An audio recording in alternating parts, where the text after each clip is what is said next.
Aku lagi dia menjadi pengedar di dalam sel. Tanggapannya Bang? Baik, terima kasih. Assalamualaikum warahmatullahi wabarakatuh.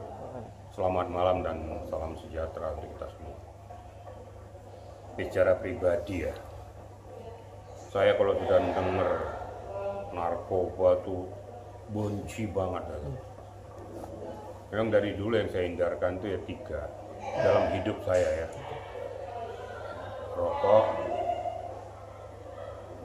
minuman keras, narkoba, dugem. Kalau bagi saya apalagi dugem itu haram bagi saya tuh. Karena kalau tempat dugem itu akan bertemulah semuanya di sana sumber penyakit. Ada di situ bromocora, ada pelaku narkoba, pelaku kejahatan, semuanya pelaku seksual segala macam situ bercampur dalam satu ruangan. Itu yang kita hirup setiap hari, sumber penyakit, dan otak kita juga tercemar. Maka saya paling benci itu. Nah sekarang kita berbicara tentang narkoba.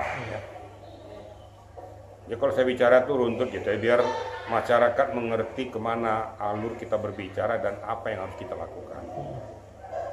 Narkoba kan sudah jelas-jelas bahwa ini adalah sejenis bahan yang merusak generasi muda. Siapapun pengguna narkoba itu pasti rusak masa depannya. Bukan hanya Ahmad Joni, sudah berapa pelaku-pelaku narkoba yang terlibat yang sudah diputus. Bahkan satu ya, mantan Kapolda aja kena tuh, Teddy Minahasa. Nah itu dampaknya ya, merusak semuanya, merusak, akibatnya hancur. Kalau bagi saya pribadi, seperti contoh Ahmad Joni, bagi saya tolonglah hukum ini ditegakkan betul. Kalau sudah seperti di Cina, nggak ada ampun. Koruptor dan narkoba tuh ditembak mati di tengah lapangan itu. Setelah diputuskan bahwa memang dia telah terbukti berbuat, nggak pakai banding-banding itu, digiring ke tengah lapangan, bahkan dijemput dari sidang rapat pejabat-pejabat tinggi yang terlibat, langsung dibawa ke tengah lapangan, langsung ditembak mati, dieksekusi, dilihat oleh masyarakat umum. Kelihatannya sepertinya tidak manusiawi kan, tapi layak untuk dilakukan. Kesimpulannya, apalagi sudah 2 kali melakukan perbuatan itu, ya, sekali rehabilitasi, masa 2 kali rehabilitasi lagi, berarti nggak tobat-tobat. Terus muncul lagi sebagai pengedar lagi. Ya nggak ada hanya satu kata. Ini biar juga para pemutus dan penyidik, JPU sampai hakim, hanya satu kata. Berikan pasal yang terberat, hukuman mati, sampai di pengadilan, nggak usah lama-lama, nggak usah pakai banding, eksekusi. Nggak ada selain hukuman mati.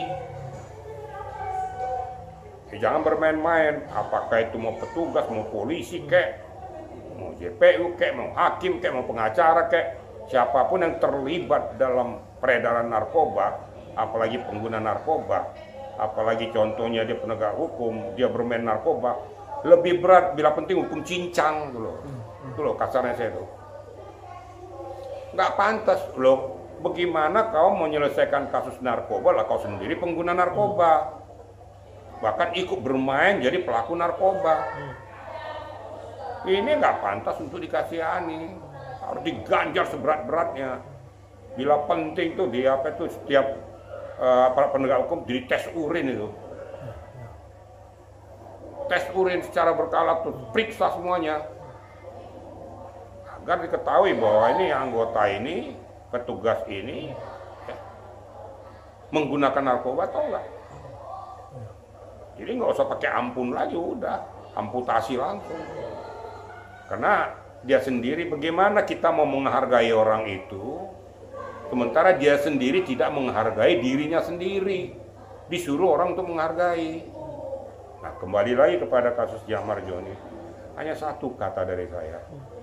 Bila terbukti nanti dia pengedar, nggak usah lama-lama, langsung periksa ulang lagi, langsung disidangkan, udahlah eksekusi aja di Nusa Kambangan sana. Hukuman mati aja, Biar didengarkan yang bersangkutan, saya nggak peduli kok. Termasuk pelaku-pelaku narkoba yang lain itu. Eksekusi mati aja. Jangan gara-gara 2 atau 30 manusia pelaku narkoba, puluhan juta remaja hancur masa depannya.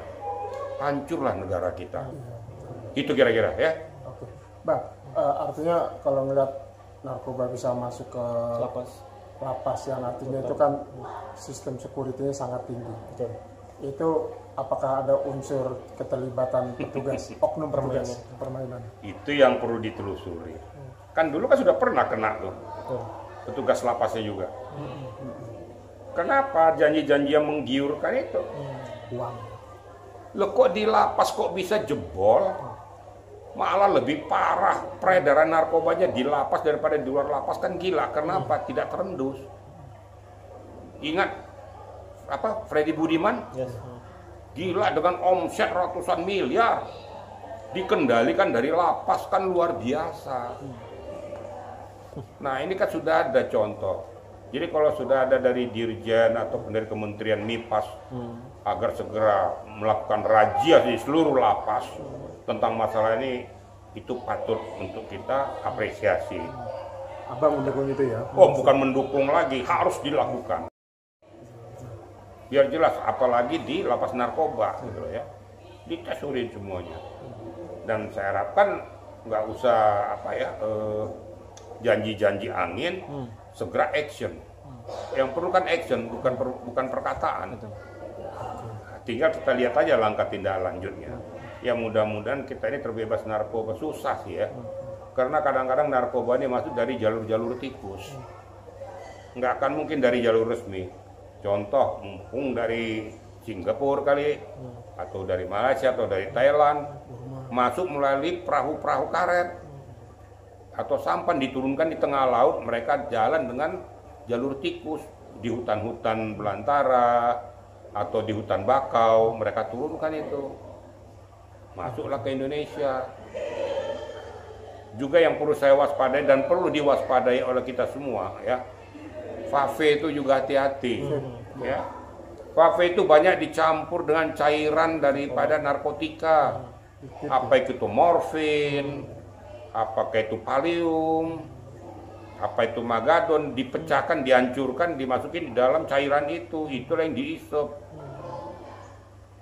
Saya rasa dieliminir aja. Fave itu nggak menguntungkan, merusak, rokok aja merusak, apalagi Fave. Gaya-gaya Fave tetap menghancurkan generasi muda. Dan banyak loh sekarang nih Iya, yang pakai Fave itu ternyata narkoba. Ada kelompok Fave itu. Terjerat. Kelompok Fave tertentu di suatu ruangan mereka ganti-gantian pakai itu. itu Ini di indikasi itu ya. diamputasi aja tuh. Fave itu bukan cari keuntungan, mudaratnya lebih besar daripada manfaatnya. Gitu kira-kira ya. Muak, karena nggak ada benernya, pasti merusak. Dan semuanya merusak. Semuanya nggak bener. Keluarga juga hancur berantakan gara-gara itu. Makanya tuh dirajia tuh semua tuh tempat-tempat apa hiburan malam itu. Apa hiburan malam tuh kalau sudah minuman pasti bercampur dengan itu. Kalau sudah masuk ke sana kena narkoba, udahlah halal semua tuh. Bener, halal semua. Dia udah nggak berpikir lagi masa depan, besok mau mati mau hancur, nggak peduli karena otaknya udah rusak. Betul. Penting nikmat dia. Bukan nikmat, kehancuran. Kita halusinasi. Halusinasi ya. Pada saat halusinasi dia sudah nggak ngerti lagi, dia punya tanggung jawab, apa punya keluarga, apa segala macam, punya anak. Dia lupa tuh semua. Nah pada saat nanti sudah dihukum berat dia, yang kasih keluarganya makan siapa? Makanya hati-hati, apalagi kita ini para petugas-petugas, ya, aparat kepolisian, aparat kejaksaan, maupun itu di lapas, hati-hati, janganlah kau berikan contoh kepada masyarakat itu seperti itu. Ya. Kira-kira gitu ya. Andainya dia coba-coba baru sekali, ya. Kan kadang-kadang anak-anak muda kan gitu ya, pengen tahu, tahu-tahu ternyata dia terkontaminasi. Nah itu mungkin direhab lah. Kan kita tinggal lihat aja nanti dari apa pemeriksaan kesehatannya, kadarnya tinggi, dia sebagai pemula atau enggak, sebagai pengguna enggak. Yaitu kita coba untuk direhabilitasi agar kembali ke asal muasalnya lagi. Apalagi khususnya para remaja. Tapi kalau sudah 2 kali keluar masuk yang nggak ada ampun, memang kamu sudah akut di situ.